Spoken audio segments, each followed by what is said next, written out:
Hi everybody and big welcome to CDH TV Gameplay. Me and Pontus, this time joined by Freedom Waffle.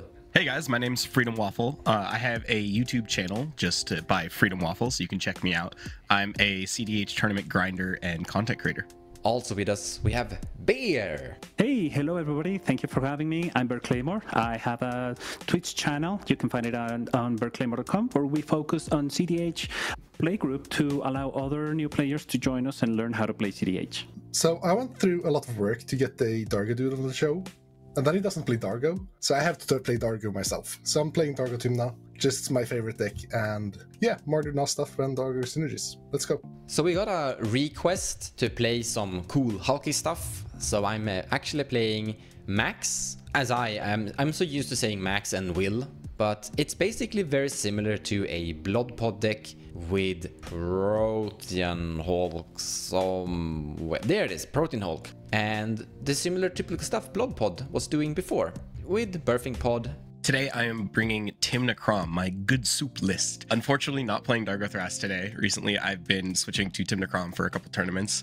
My criteria was I wanted to play a better deck. I love Dargo Thras, yes, I think it's very high in the meta right now, but I think Blue Farm is just the best deck there is. Yeah, I'm on a couple interesting changes. I'm on Reanimate and Phyrexian Metamorph. The idea is I can Mystical Tutor for a Dockside if it's in the graveyard with Reanimate, and I can Enlighten Tutor for a Dockside with Phyrexian Metamorph if it's on the battlefield. So definitely enjoying that. Boromir has replaced Lavinia, which is just such a good upgrade. It's a 3/3 with Vigilance, which is relevant for Tymna attacks. Also, you can turn off the effect that turns off free counter magic, which can be very useful if your opponent has a Force of Will and another opponent is going for the win. So it's been very good recently, and yeah, excited to play it on the channel. So today I'm playing Blue Farm Tymna Kraum deck.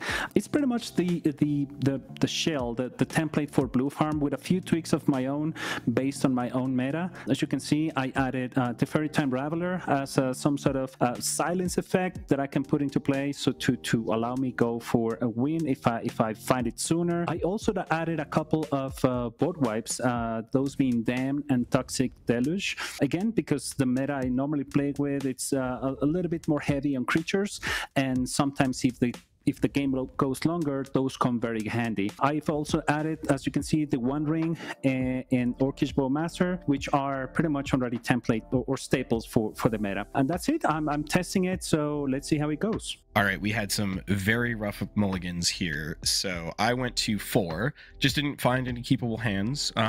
Unfortunately, we're keeping this one. The idea is I'm going to ship back Snap, Path to Exile, and Red Elemental Blast, and keep these 4, and likely what we're going to do is just play a Pluto Delta, fetch for an Underground Sea, and play a LED, and just do turn 1 Tymna. If we draw any mana acceleration, that might change, because we'll keep an Orcish Bowmaster to hopefully help us get back into this game if we don't turn 1 Tymna, but yeah, this is not looking good. If that Mox Opal was able to be live turn 1, I could consider this just being a turn 1 gamble for Crypt into Wheel. But as the Mox Opal isn't live, this whole hand becomes a bit cope, because I also have to draw like a second land turn 2 to be able to use the Demonic Tutor plus the payoff. So I'm just gonna mulligan this. Just one Landlord's Petal is a bit too little mana. We can Tainted Pact for probably just mana, but like we have to top take a land to be able to cast a Dockside, and our Dockside payoff isn't even that good from here. It's basically just commanders, and if that's our Dockside payoff, we can go way lower and still have the same thing. So let's go to 6. That's really good. It's a lot of mana, which we like. It's almost a turn 1 Burgi, but it isn't. So it's just turn 1 Sol Ring, Felwar Stone, Esper Sentinel, Mox Opal. Just that. That's really good. We keep this every time. Go ahead, Bear Tamer. Okay, this is first hand. I have Tutor, I have stacks to slow down, but I don't have any fast mana here. No red, I cannot even cast Gamble here. Orcish Bowmaster is not a bad option to have, but yeah, I think I can do better being this the first hand. So let's go ahead and restart this to get a new 7. No lands. And yeah, this is totally risky. Let's go down to 6. Double land, Sol Ring, Dark Ritual, Tainted Pact, Enlightened Tutor. Like, potential line that I see here is try to go for turn 2 One Ring that could give me some potential, card advantage. But other than that, counter on my Sol Ring with a Mental Misstep or with my Dark Ritual, it's pretty much done. I don't have much more to do. I could cast, this is 1, 2, 3. I could cast Crom turn 2. That's another option. And then try to go for Enlightened Tutor. But I think this is 6. I think I'm gonna go down to 5 and see what I can find. I think this is just safe and slow. I got the Cedar Brass, I got a Dark Ritual. But yeah, turn 1 Rhystic Study would be better. I don't know if I want to keep a turn 1 Sol Ring, and that's it. I'm going 3rd, so probably not what I want just yet. Let's go down to 4. We got a turn 1 Mana Vault, Arcane Signet, and to turn 2 Dranith, and that's it. Or turn 2, I have 2 lands, so it could be turn 2 Crom as well. So since I'm down to 4, I'm probably gonna end up just keeping this one. I think I'm gonna send back Mnemonic Betrayal and a Dranith. Yeah, this is 1, 2. Yeah, I'm gonna keep lands and mana and try to get it done with a turn to Crom. I gotta admit, I kinda like this hand, not gonna lie. It's not perfect. So we have a Sol Ring, then we have Godless Shrine, being the only land. That's the one I'm kinda sad about. But we have the 1 ring. We have Mox Amber, but we don't reach free mana on turn 2. However, we can Vamp Tutor. So put land into play, Sol Ring, pass turn. Second turn, we cast Vamp Tutor in upkeep, find actually, when I think about it, we could probably find Mox Opal. No, we're gonna find Mana Crypt, and then we have Sol Ring, Mana Crypt together to 4 the 1 ring, and from there we're developing forward pretty good. Like, it's gonna be an kinda early, the 1 ring. If we top deck a land, we don't need to do that. And there's a decent okay land count inside the deck. If I don't need to use my Vamp Tutor, I get to keep my Vamp Tutor, then I have a Tutor and a huge card draw engine. So yeah, I actually think we are going to keep this hand. I've done a bunch of statistics videos looking into how good the 1 ring actually is, and it's proving to be a good card. And Sol Ring in the starting hand is also always good. So you could mulligan, but I like the hand. I'm hoping for a second land. If not, then we're gonna have Vamp Tutor for Mana Crypt. In any case, let's start the game. All right, I drew a card that did not change my game plan. All right, you guys are going to love this. I'm going to play a Polluted Delta as my land for turn. I'm going to cast a Lion's Eye Diamond. I'm going to fetch, so I'll go to 39, and I will grab an Underground Sea. I'll crack LED for 3 white, discarding an Orcish Bowmasters, a Plateau, and a Force of Will, and I'm going to cast a Tymna. Yeah, like I said, rough bulls. Sometimes you gotta do what you gotta do. So I am hellbent on turn 1, and I will get my Underground Sea and say go. Okay, draw for turn. Land for turn will be a scrub land. I'll tap it for a Sol Ring. Tap Sol Ring for a Felwar Stone, and then I will pass turn. We'll draw. I'm gonna just go with these Badlands. I'll tap for one of its colors to cast a Mana Vault. Yeah, I think it's all the same to do it now. I'll just tap for 3. I'm gonna cast this Arcane Signet out of it, floating 1 colorless. Then after that, nothing else. I'll move to my end step and pass. I'm gonna draw a card for turn. Happy to see that. I'm gonna play this Bayou and tap it for green or whatever to cast a Sol Ring. And after that, I'm gonna follow up with a 0 mana cost Mox Amber, which won't do anything, but I'd rather have it in play. And then I'm passing the turn. Go for it. Hope you draw some cards, Tymna.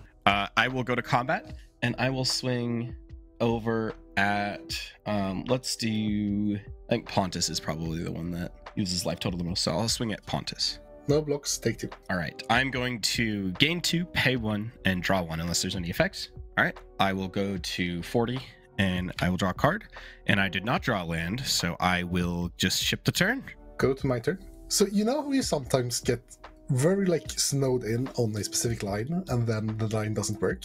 That happened last turn, as you probably noticed. But what you can do when that happens is just be a luck bag and draw into a card that lets you do it anyways the next turn. I would always recommend doing that alternative. Just draw good. That Lotus Petal helped me quite a bit here in tempo. So yeah, now we can cast all our cards and go hellbent. That's funny. I'll shock in the Blood Crypt. I'll tap 3 for a Burgi. I'll cast a Mox Opal, trigger Burgi. Tap Scrubland for a Esper Sentinel, trigger Burgi. Tap Felwar Stone and Mox Opal, use a red to cast a Tymna, trigger Burgi. Cast a Lotus Petal, trigger Burgi. 3 red currently. 3 plus 5 is? No, 3 plus 5? 3 plus 3. I can't do the math. No, it's not Dargo. I am. Go to my turn. I'm gonna go get this Scalding Tarn, and then I'd like to pay 1 life and sacrifice it and attempt to go search Tundra. I think I'm gonna tap for a black, a white, and 1 more for a Tymna. And yep, I have no more actions in my turn, so I'll move to instead. I'm looking across 3 Tymnas, 1 Dargo, and I know exactly what's gonna happen soon in the future. Draw a card for turn. Yeah. We're gonna put this Godless Shrine into play. Shocking. It's time to be punching bag number 1. I'm casting the One Ring. Now for 1 turn cycle, I don't need to take like enormous amount of beats because I'm gonna gain protection from everything. But if that Dargo stays and these Tymna stays and these Chroms comes, then it might hurt. Can't pay for S% on the trigger. The One Ring resolves. I gain protection. I feel tiny safe. Pass. I would like to go straight to combat, and I will swing over at the other blue farm player, Bear. Moving way back. So yeah. Yeah, but you're gonna draw 4 a turn plus Esper Sentinel. True. Okay, then I will not block. Gain 2, and then I'll go to second main, Tymna trigger. Is that good? I'll pay 1, going to 41 and draw a card. Well, that doesn't do anything. I'll play a Misty Rainforest at least. I will fetch, go back to 40. I'm going to go ahead and just fetch a Tundra into play, and I will cast this Drannith Magistrate a little too late. And yep, I'll pass the turn if that's good with everybody. And move straight to combat. I'll swing a Dargo at Bear Claymore and the Bergie at Freedom Waffle. Clear, no blocks. I will say ouch and take the damage. Post combat main phase, I'll pay 2 to draw 2. Then I will pay a mana to cast a Mana Vault, and then pass turn. Oh, okay. Yes, I think I moved to combat first. Okay, so I'll send Tymna at Pontus. No blocks, take 2. Okay, I'm gonna gain 2. I'll move to second main, and on second main, Tymna activate. Well, yeah, ability of Tymna. I will pay a life and to 29 and draw a card. That's not terrible, but Dargo is hitting pretty hard. I will use 2 white to cast a Grand Abolisher. In response to your Grand Abolisher, before it resolves, preventing me from activating this thing, I'm gonna activate the One Ring, drawing a card. Oh, you're good. Alright, Grand Abolisher Evil resolves, draw a card. Taking a damage from the One Ring. Activating the One Ring, burden counter number 2, draw 2 cards. I'm gonna cast a Samwise Gamgee. Whenever another non-token creature you enters the battlefield under your control, I create a food token. I can sacrifice 3 foods, return target historic card from your graveyard to your hand. Then I will play this Scrubland. I'm now able to tap my Mox Amber for a green to cast a Sylvan Safekeeper. From here I pass the turn. Draw for turn? Ugh. Alright. Not what I needed. I think he's gonna kill us. Bear, can I hit you with Drannith? I don't have any way to stop this massive advantage. I don't really have much at all. I think that may help me as well. So yes, I would not block. Okay. I'll go to combat, and I'm gonna swing Drannith over at Bear, Tymna over at Pontus, and I have 3 cards in hand, Pontus. So my plan going into next turn was to remove the Drannith and then Unlikely Tutor for either Citadel or Altar of Dementia. Both of them just wins on my current board state.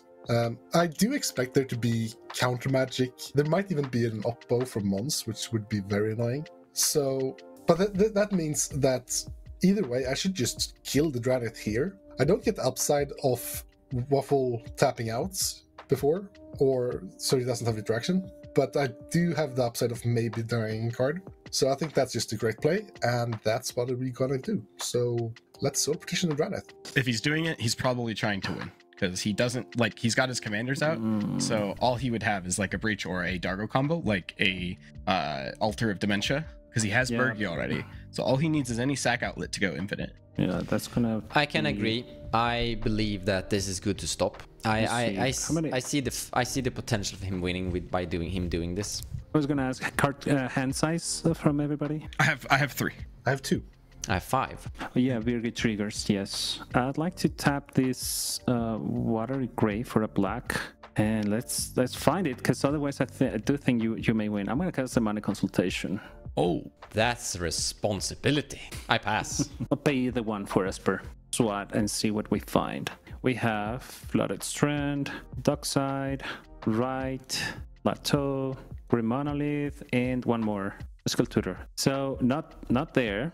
So let's flip. Toxic Deluge, Damn, Lang Tutor, Dispel, Mystery Forest, Wish Glow Talisman, Polluted Delta, Pinebreak Trap. No, that would not have been good. Verdant Catacombs, Force of Will, Fierce Guardianship.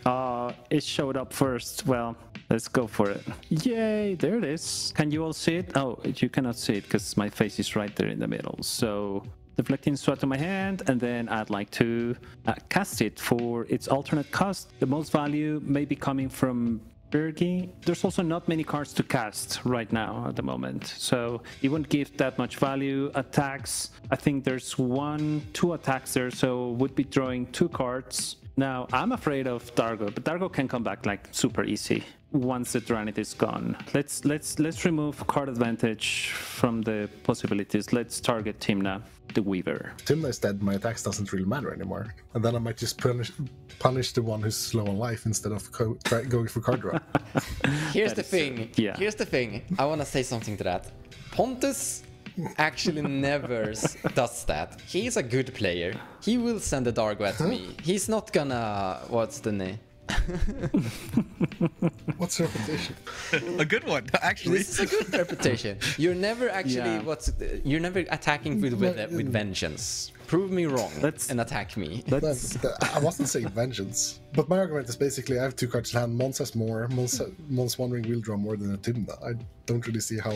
Well, us knowing you have the win in hand is the scary part. But yeah, the rest of it is true. Yeah, the thing is that we don't know if we're gonna get a turn. And technically, Tymna would draw about the same amount.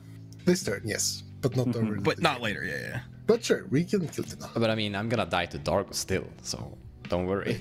She goes I don't know exile. about that. No block. Take one. All right. No, take 2. Yeah, no blockers. I already said no blockers before the attack, so yeah. I'll gain 2, pay 2, draw 2. Come on, something good. Interesting. Let's play a Scalding Tarn, and I would like to fetch. Mons, do you have the Oppo? I do not have the Oppo. Oh, let's go! All right, going to 36. I'm going to search. There's a couple things to keep in mind. You really want to make sure you are color fixing for a few things. One of them is triple white for Ranger Captain plus Esper Sentinel. So that's something to always keep in mind, because that's just a lot of white sources. So I think I want red for sure. So I am going to... Oh, Plateau's in the graveyard, so I actually can't do that. So never mind. In that case, blue is a good color. But I have 2 blue. I'm going to go ahead and get Badlands. I'm going to cast a Mana Vault. Let me draw. All right. Float a colorless mana, and I'm going to cast Intuition, and I'm going to target Bear. Okay, so Intuition resolves. I'll go ahead and search 3 cards. So I'm going to go ahead and get Brain Freeze, Lotus Petal, and Savine's Reclamation for my Intuition. So I think we're dying suddenly instead. Yeah. Those are some really, really good Tymna draws. Not gonna lie. You have 1 mana source, 1 land on tap. And I have one colorless floating. Sorry, it's a little hidden, but I have it's on my little mana thing on the side. Oh, I see what you mean. Yeah, Okay. but From Mana Vault. it doesn't matter what we give you, because you just, if you have Breach in your hand, which you 100% do, finding this setup, you just cast the Breach, and a Lion's Diamond is already in grave. And I can see your grave. Your grave is pretty decent. Yeah. Definitely. I'm sadly out of actions, guys. The one that costs the most, at least, I think. You're gonna Savine's get Reclamation? Savine's. Yeah. Yep, I think it makes sense. It doesn't really change anything. So Brain Freeze and Lotus Petal will go to graveyard, and Savine's Reclamation will go to hand. Spell will be an Underworld Breach. Wow, big surprise. Now, I actually don't have any, actual interaction versus this, but Pontus has an Esper Sentinel, so I'm gonna cast an Entomb, not paying for Esper Sentinel and hoping Pontus draws into T-Bot's Trickery? Oh, there's a line. He could draw Opposition Agent. Opposition Agent, you're in Tomb, and then grab interaction. I could, but I drew Mount Doom. now that Breach is resolved, the first thing I'll do is cast LED, Lion's Eye Diamond, and I do have to exile cards in my yard, so I am limited, but luckily I have a good amount of cards. So first off, I'll exile 3 lands. You always want to make sure you leave spells just in case later interaction comes up. You want to be able to play around everything you can. So first off, I'll crack that, and then I will discard my hand to add 3 blue, and I'll discard a Pact of Negation and a Safine's Reclamation. Yeah, this was my first 2 draws off Tymna were Underworld Breach and Pact of Negation, which was pretty lucky. So I'll have 3 blue floating, and then with that, I will just recast the Brain Freeze, and I will exile 3 more cards. At this point, it's not super important. So it'll be Orcish Bowmasters, Plains, Force of Will. So what I'll be doing now is Storm is now somewhere around 5. I'll be able to mill cards more and more each time and exile more to cast LED to make more mana. So I'll be able to make as much mana as I want. I'll continue milling myself, and then I'll mill most of my library, and then I will be able to assemble more protection pieces. So I'll probably cast a Grand Abolisher just to make sure that no further shenanigans can go up to make me draw a card when I have no cards in my library. And then I will mill the rest of my deck and cast a Thassa's Oracle and win the game. Here's a new line that you could do with Breach if you have Orcish Bowmasters in your deck. So my specific list runs 2 copy effects. So I run a Phyrexian Metamorph and a Phantasmal Image. So what you can do is you can copy Orcish Bowmasters once milling all but 14 cards of your deck. So you need to make sure you do have cards in your deck, specifically 14 if you want to cast a Wheel twice. I only have Wheel of Fortune in this deck, so no Time Twister to get cards back in my library. But there's Phantasmal Image and Phyrexian Metamorph. So what will happen here is I can copy Orcish Bowmasters, and then I'll have 3 of them. Now, when I wheel, I'll be able to deal 21 damage to each player with the Wheel of Fortune. So all I need to do is wheel twice and win the game. So that's an alternate win con that is kind of cool with the inclusion of Orcish Bowmasters and a couple copy effects. You can still do it if you only have 1 copy effect, but it might take 3 wheels, and then it can be a little harder to pull off because of cards in your graveyard, but you should be able to do that as well. I kept a very risky 4. I went Hellbent on turn 1 to get a Tymna in play, but it turns out that Tymna is a good card. Hot take, I know. So my idea was, because I'm going first, I will likely be able to hit my opponents, and there is a interesting psychological effect here where I had no cards in hand, so legitimately I was probably the least threatening player at the table. So, and I run a lot of interaction. So in a mid-range deck like this, sometimes it is to your advantage, especially when someone is presenting combo, to let you draw cards. And so definitely use that to my advantage, and got very lucky. As you can see, my draws are really good, especially with that Pact Negation backup at the very end there. So that was just phenomenal. We saw Birgi as an onboard combo piece there, so we knew that half the combo was there, but you guys didn't know I had, you know, randomly LED in the graveyard and Breach in hand, and all I needed was any tutor. So definitely some interesting dynamics there. I figured. Pontus, did you have Altar of Dementia? I had a light tutor. Okay, yeah, so you had Altar. Okay. Say that I should have targeted the other Tymna instead, because that would not. We had already stopped the interaction, and then that would have stopped you from drawing cards. But I didn't really think about that till now. You could have, but I feel like that's like a bit overly aggressive. Like, sure, he can have a win in hand there, but I wouldn't really count on it that hard. Well, also the likelihood of, because okay, so I mean Pact was like the backup, but other than that, I had to have exactly Red Source, Tutor, and Breach to win there. So I drew exactly Red Source and Intuition, which is like the best Breach tutor. So I did get really lucky on those draws. I feel like killing my team that was a bit overly aggressive as well, because while it's like right that I have a lot of outs left in my deck, like killing my Tymna like completely kills me instead of just taking me off combo for quite a while. Either my Birgi or like actually killing your ring, because like I'm still locked under Dranith. Like I'm not that dense on interaction. I think killing the ring it's not like wrong. It's I just think killing the ring or Birgi are more solid, I guess, is the wording. I don't know. I kind of agreed with Freedom Waffle there, and halfway through it, like just card draw will eventually, because the density of, I think your density is pretty good of tutors and other things. So, but I'm not gonna say I was initially thinking Birgi over Tymna. My logic is based on like me being able to help out if needed, because in this case I was just doing nothing for 5 turns.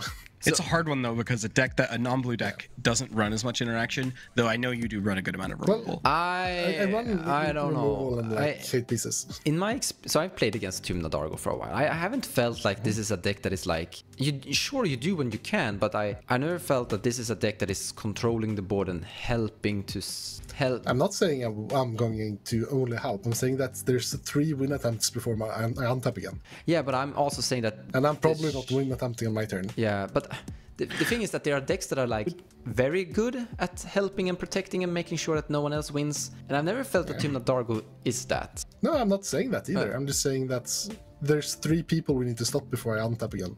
And well, that's not true because you were next in turn order. So if you had the altar, yeah, but I'm probably not. Yeah, if I have the altar in hand, I still don't win because Draenith is there. True, but I guess my only line of thinking is all you need is that at that point any removal spell. But I mean, still, yeah, but I definitely see the logic. Kill Bergi. Like if you kill Bergi, I have to cast Bergi and altar, and like I guess I can do that possibly, but like.